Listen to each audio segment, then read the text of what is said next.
Bueno, nos encontramos actualmente en el gobierno regional de Tacna, junto con el presidente del consejo, la señorita Juliana Yumbulu Nieto, y en compañía también de la presidenta Ingrid Grandes Mendoza y la vicepresidenta Stephanie Ureta Vargas. Del colectivo de la comunidad de Arcoíris de Tacna, iniciaremos con las respectivas preguntas para la entrevista. Primero, hacia la presidenta del Consejo, Juliana. ¿Qué le motivó a incursionar en la política y específicamente a postularse como consejera regional de Tacna? Bueno, buenas tardes. Un saludo a todos los estudiantes de la universidad, de la carrera de Derecho de la Universidad Privada de Tacna.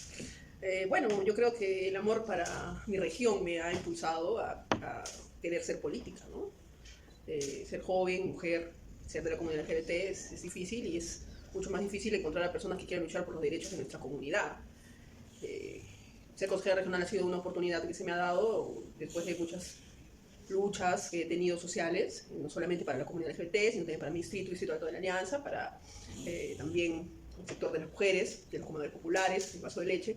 Entonces es una guerra en conjunto contra la discriminación, ¿no? Entonces eso es lo que me motivó a ser consejera regional y a fiscalizar y tener una buena gestión de estos años, ¿no? En conjunto con el gobernador Luis Robredo, ¿no? Siguiente pregunta a la señorita Ingrid. De igual forma, ¿qué la motivó a usted a involucrarse en la defensa de los derechos humanos y en particular de la comunidad LGBTQI+.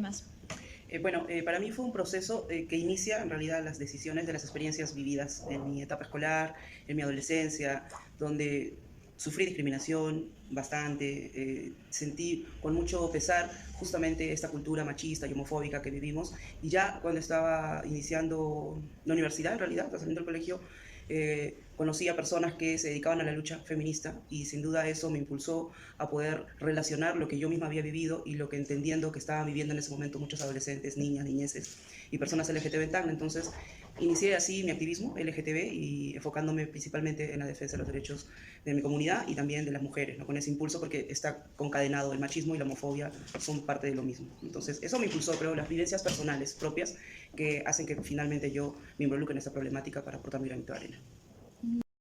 Vicepresidenta, disculpe, la misma pregunta con respecto a qué la motivó a usted a involucrarse en la defensa de los derechos humanos y en particularmente de la comunidad LGBTQI+. ¿Cómo está? Buenas tardes con todos, los compañeros de la Universidad Privada de Tacna, la Carrera de Derecho. En este caso sí, que mis compañeras llevamos algo en común, que es las vivencias nuestras dentro de nuestras vidas, desde la niñez hasta la adultez, y ser la voz de repente de aquellas mujeres, aquellas compañeras de la comunidad también, que ha pasado tanta injusticia y que no pueden manifestarse o hablar libremente, porque a veces lo que vivimos en nuestras casas y en la misma sociedad hace que no podamos ser visibles y no podamos luchar por los mismos derechos como seres humanos. Entonces nosotros, y mi persona es activista feminista y también LGTB, porque quiero lograr colectivamente, con todos mis compañeras y compañeras y sus universidades, llegar a demostrar a la sociedad que el amor es universal y no solamente nos limita a ser unas personas que somos iguales entre todos y no diferencia lo que nosotros amamos. Señorita Juliana, de igual forma quería preguntarle desde su posición como consejera regional, ¿cómo percibe la situación actual de la comunidad LGBTQI+ en Tacna en términos de derechos, inclusión y aceptación social? Bueno, la verdad que hemos pasado por una revolución, ¿no? Hace unos años, yo tendría en mis 20s, no se veían marchas multitudinarias como se ven ahora, no se veían los derechos que se respetan más, ¿no? Se veía mucha más discriminación, ¿no? Particularmente yo he sido de la comunidad, siempre he sido, pero yo tendría mucha vergüenza de ir a las marchas, ¿no? Ahí me llevaban algunas amigas, compañeras que iban y yo me burlaba de ellas, ¿no? Ha sido un camino muy grande para mí el ahora ser una representante activa de la comunidad. Hace unos años era muy difícil ver dos chicas en la mano porque se les insultaba, ¿no? En tema de derechos, mucha discriminación en los lugares públicos.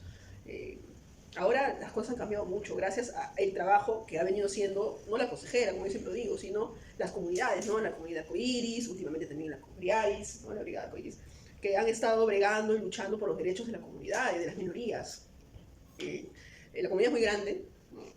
La comunidad más maltratada, la comunidad transgénero, especialmente las mujeres trans, son las que sufren más discriminación, son las que están sin poder trabajar, se dedican muchos de ellas a la prostitución y no tienen seguridad, fuera de eso que reciben burlas y ataques por toda la población. Entonces, desde mi posición como consejera estamos trabajando ahora una ordenanza para poder llegar a un punto medio con la sociedad civil también y ver de qué manera se puede proteger a la comunidad LGBT, ¿no? Y no solamente a la comunidad, como vuelvo a repetir, ¿no? El trabajo también es dedicado para las mujeres y para todas las minorías que ahora están en TAC.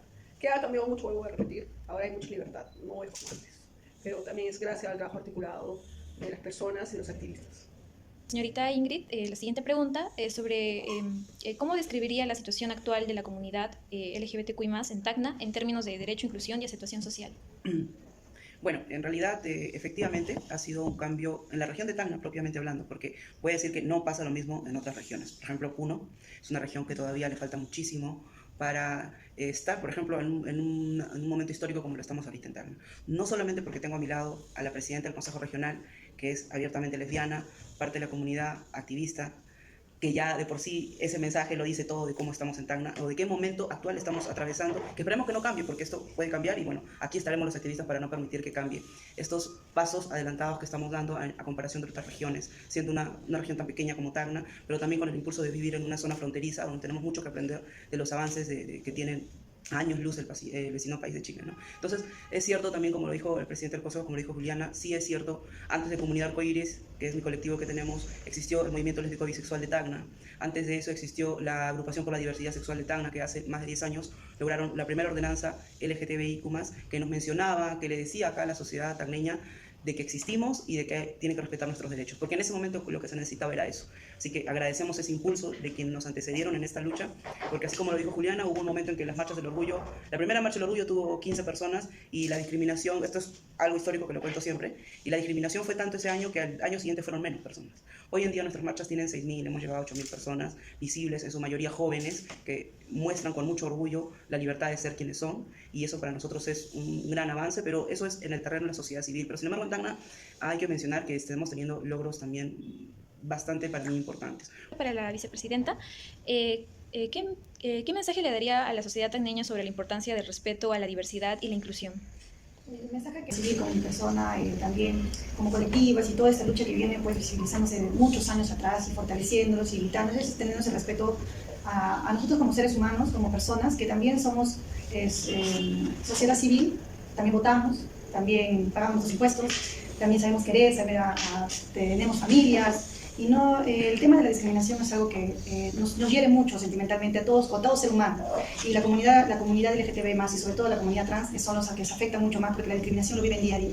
Si de por sí es tan complicado demostrar el amor que tú sientes por la otra persona y tratar de encajar de repente en muchos aspectos personales, decir a la sociedad tacneña de que el respeto como seres humanos es para todos globalmente, no solamente para tratar de ofender y tratar de discriminar, porque es algo que nos afecta mucho y hay muchas personas que venimos trabajando, la comunidad que hoy viene trabajando, esta ordenanza que se está haciendo también se viene trabajando en contra de la discriminación, no solamente física, que también afecta a uno emocionalmente, sino también en tema de violencia, porque cuando hubiese una violencia en insultos y esas cosas hacen que uno entre más sensible, entre en depresiones, la salud mental es muy importante y implica muchas cosas. Entonces ese respeto que como seres humanos todos nos merecemos, ¿no? Eso es lo que pedimos totalmente. Última pregunta, mencionaron como tal respecto a la nueva ordenanza que están trabajando actualmente y me gustaría un poquito saber más respecto a ello. No sé si podrían, alguna de tanto como la presidenta o la consejera o la vicepresidenta podría responder esa pregunta.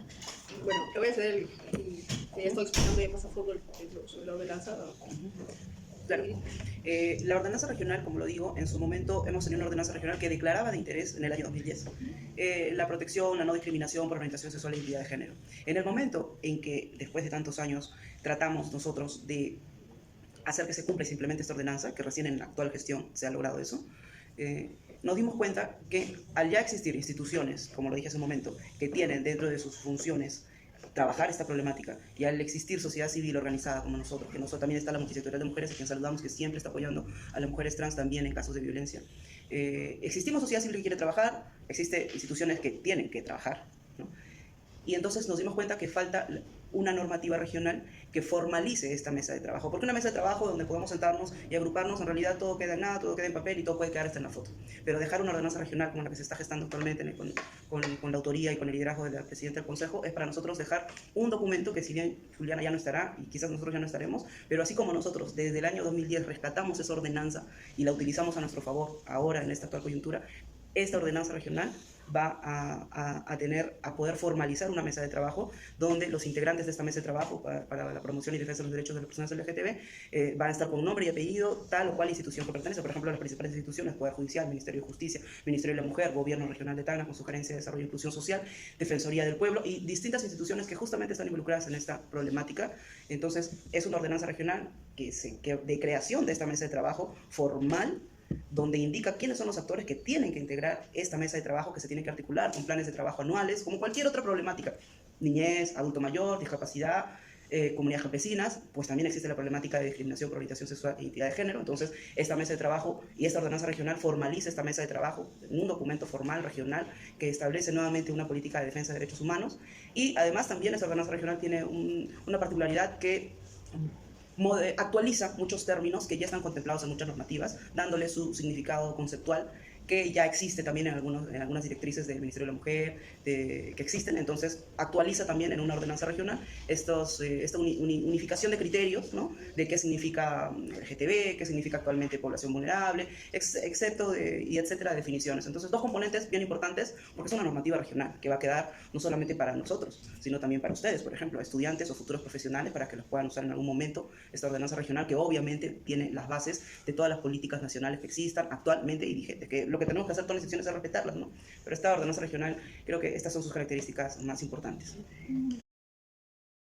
Actividad que sí, debe corresponder a una actividad que nosotros hicimos, justamente hace rato lo mencioné, con el Consejo Regional de Trabajo y Promoción del Empleo, con el que felizmente están cumpliendo también con incorporar las problemáticas de ciertas poblaciones vulnerables como mujeres, jóvenes y LGTB, discapacidad también. Y en ese marco de nuestro mes del orgullo, nosotros, y saludamos muy bien, es el segundo año consecutivo que se hace esta especie de encuentro, taller de empleo y empleabilidad de las personas LGTBI, donde juntan activistas LGTBI y empresarios y algunos funcionarios especialistas. Entonces, en ese marco de esa actividad que fue este año, que también llegó algo de prensa al final, efectivamente los panelistas fuimos las propias voces LGTB. Entonces estuvo mi persona, otra persona representando a la comunidad bisexual, y hubieron otras personas de la comunidad transexual femenina y masculina que contaron sus experiencias vividas. Entonces, donde justamente narraban la problemática que hay para el acceso a trabajo, a empleo, donde muchas personas trans en realidad no pueden mostrar muchas veces su identidad, porque nosotros somos vistos como enfermos, como, no sé, prejuicioso también, como pecado, como si fuéramos delito. Algunas personas trans ya es como que asumen la gente que son delincuentes, ¿no? Entonces hay esa brecha cultural que tenemos, ese prejuicio, esa recarga cultural que actualmente no le permite ni siquiera a jóvenes, mayores, adultos obtener empleo. Tanto que tienen que disfrazar muchas veces su identidad, contener un poco su manera de vestir. Lo mismo le pasará a algunas lesbianas, en el caso de algunas lesbianas que tienen la expresión de género más masculina o más femenina. Entonces, ese prejuicio, que incluso lo dijo un especialista, donde de acuerdo incluso a algunas encuestas de un país como Estados Unidos, que estamos hablando de un país contradesarrollado, la comunidad LGTB, incluso en un país de Estados Unidos, no dice que es LGTB en su centro de empleo por temor a ser discriminado, estigmatizado. Te quita las oportunidades. Entonces, eso definitivamente, esa problemática es la que atraviesa la comunidad. En énfasis, la comunidad transexual, que muchas veces tiene que disfrazar su identidad porque ni siquiera en su DNI, porque no tenemos ley de identidad de género, entonces ni siquiera su DNI refrena muchas veces su manera de vestir. Entonces, no, si me pasa a mí, sí, me pongo el corto y me necesito un cabello largo, y yo sé que visualmente soy un poco más masculina que otras mujeres, y me ven, yo estoy en el hotel acá de Puerto Maldonado, me miran así. A mí, que yo, mira, tengo un cargo público, político, ¿no? claro. Y me miran así de esa manera, y es incómodo para mí siendo mujer, ¿no? Porque yo no tengo una expresión diferente. O cuando quiero ir al baño, me miran y me dicen, como que, y yo le digo, se lerga, dicen mujeres, ¿no? Y ahora hay otra cosa muy importante, o sea, nosotros somos jóvenes. ¿Ustedes cuántos años tienen? ¿20, 23? ¿No pasarán de más? ¿Qué es la comunidad LGBT que supera los 60 años? ¿Tienen pensiones dignas? ¿Tienen trabajos dignos? ¿Qué viven ellos? ¿Se puede pensar en eso?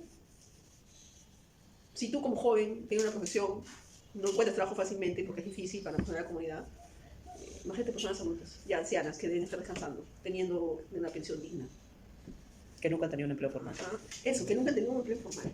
Y es por eso que nosotros como colectivos trabajamos, fortalecemos y no solamente nos quedamos en esa forma de un colectivo y acaparar a los demás, sino empoderar y ayudar a que las compañeras de la comunidad en general, todos, también se abran caminos con sus propias luchas, ¿no? Como la compañía de líneas de atención, que tienen otras luchas también más complicadas, pero estamos nosotros ahí para fortalecerlos, para ayudarlos y demostrarles, como ya les comenté hace rato, de que la comunidad unida vamos a crecer bastante y dándole a las nuevas generaciones de que no se escondan, que no es difícil amar y continuar, ¿no? con su profesión, porque eso no da nada que ver lo que tú estudias versus lo que tú sientes, ¿no? Entonces eso es lo que queremos demostrar nosotras, fortalecerlas, empoderarlas, saber que no es por eso que todos los años en las marchas no solamente van personas de la comunidad, también van familiares que empiezan a aceptar un poco más a la sociedad como nosotros tenemos que serlo, ¿no? Entonces, la lucha para nosotros es ahora que tenemos el apoyo y tenemos una representante dentro del poder, se podría decir, en este caso político, pero la ordenanza que queremos dejar de la mano de la Presidenta del Consejo es de que eso como sociedad civil y como colectivos, seguir fiscalizando, hacer una vigilancia todos los años y exigir que se cumpla, porque las normas, las leyes están para que se cumplan y los colectivos como nosotros está para hacer la vigilancia y para hacerlas efectivas, ¿no? Que no solamente se queden en papel. Es por eso que estamos tratando de que sea lo más, con buenas opiniones, revisadas posible, para que no solamente se quede ahí dormida, sino también se ejecute. Muchas gracias.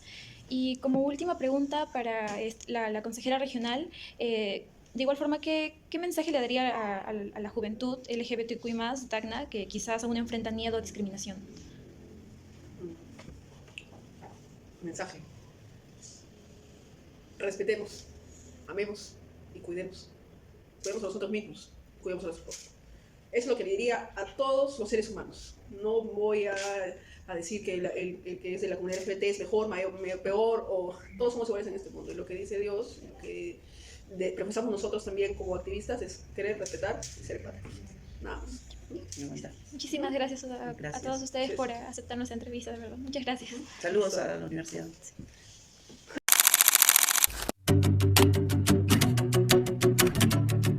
LGBTQI+ en el Perú tienen los mismos derechos que los demás. Claro. ¿Sí? No creo que ¿Y usted en algún momento ha presenciado alguna vez un acto de discriminación hacia alguna persona? Sí, ¿Podría- varias, sí. ¿Nos podría describir tal vez un pequeño ejemplo, por Por ejemplo? ejemplo, hace nomás días que yo vendo allí en la plaza. Se siente una señora, así nomás, y me dice, mira la señora, vimos allá, no sé si que son de ella. De verdad que la señora está así, discriminar, ¿cierto? Claro. Despreciar. Todos somos seres humanos, todos merecemos respeto, ¿o no? Claro. Está bien que sea bien vestida, ¿no? Porque la otra señora no esté bien, se puede así despreciar. Está bien feo, bien mal. Si hay discriminación, no tal. Y según su criterio, ¿estaría de acuerdo que una persona de la comunidad adopte a un niño? Y pues, si el niño no tiene, no puede, si la persona sí está en tenerlo, ver el bienestar del niño, puede ser, ¿no? Claro, pero si no, pues qué fácil también es adoptar. Claro, se tiene que seguir un Claro, debido tiene que tener un proceso, investigar, y decir que cualquiera no adopta, yo me adopto y ya está, ¿no? Hay un derecho que hay que investigar, todas esas cosas. Muy buenos días, disculpe, ¿le Señorita, gustaría hacer buenos una días. encuesta? Claro, ¿Sí? con gusto. Ok. Bueno, la primera pregunta sería, ¿considera usted que las personas LGBTQI+ en el Perú tienen los mismos derechos que los demás? Creo que al 100% no es equitativo. Bueno, gracias. La siguiente pregunta es, ¿ha presenciado alguna vez algún acto de discriminación hacia una persona de la comunidad LGBTQI+? Yo vivo en la ciudad de Lima, la capital, y mucho sucede, es algo común ya, y sí presenciado. ¿Y usted cree que en las escuelas en Perú deberían incluir temas sobre la diversidad sexual? Yo creo que sí, Sí. sería muy útil. Correcto, muchas gracias. Y la última pregunta, en general, ¿cómo usted describiría la situación actual de la comunidad LGBT en el Perú? Lo resumo con una palabra, se necesita igualdad. Es si considera que las personas LGBTQI+ en el Perú tienen los mismos derechos que los demás. Creo que no, y que es un proceso que se está dando poco a poco, recién con los años, que la gente tiene mayor cultura, conocimiento. ¿Y en alguna ocasión usted ha presenciado algún acto así de discriminación hacia la comunidad? Bueno, estaba trabajando y en la empresa hubo un postulante que era de comunidad, no ingresó, creo que factor por este motivo. ¿Y usted cree, según su criterio, estaría usted de acuerdo de que una pareja así de la comunidad pueda adoptar así un niño? Yo creo que sí, siempre y cuando con el correcto, y esto no lo digo solo para una persona de esta comunidad, sino para una pareja que es común, ¿no? Que es para una mujer, que tiene que hacerse el seguimiento, un buen seguimiento, un análisis psicológico de ambas personas. Creo que no depende de un género u otro, sino algo más que todo si son las personas que de verdad van a poder criar un niño. Ya, a ver. Primero le quería preguntar si usted considera que las personas LGBTQ+ en el Perú tienen los mismos derechos que las demás personas. Claro, obvio, sí. ¿Sí? Sí. Después, ¿consideras que la sociedad peruana es inclusiva hacia las personas de esta comunidad? ¿Cómo? ¿Sientes que las personas de nuestra sociedad es inclusiva hacia las personas de la comunidad? No sé, que los excluyen, ¿no? ¿Sí me dices? Sí, yo creo que sí. Bueno, algunas personas, pocas personas, ¿no? Y por última pregunta, yo quisiera decirte si estás de acuerdo en que una persona de la comunidad pueda adoptar, Adoptar. sí, con su pareja. Yo creo que sí. Siempre y cuando sean evaluados psicológicamente, pues, también. O sea, ¿tú consideras que tiene que pasar por un perfil psicológico antes? Si no, nada. Sí, porque después hay estereotipos que los critican, los juzgan. Y yo creo que más con eso podrían respaldarse.